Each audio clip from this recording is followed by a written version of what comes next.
October 16 புரட்டாசி 31. வைராக்கியம். பொய்யாகிய பிரபஞ்ச வாழ்க்கையில் வைராக்கியம் வைக்காது மெய்யாகிய பரமனே உன்னை நான் அடைவது எங்கனம்?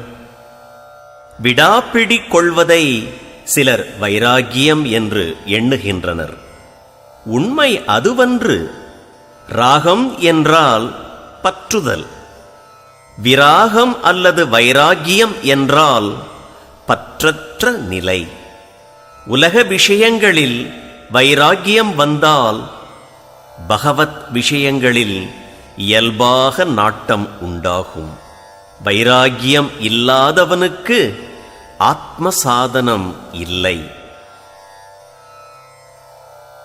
சுரப்பற்று வல்வினை சுற்றமும் அற்று தொழில்கள் அற்று கரப்பற்று மங்கையர் கையிணக் கற்று கவலையற்று வரப்பற்று நாதனை வாயார வாழ்த்தி மனமடங்க பரப்பற்றிருப்பதன்றோ பரமா பரமானந்தமே.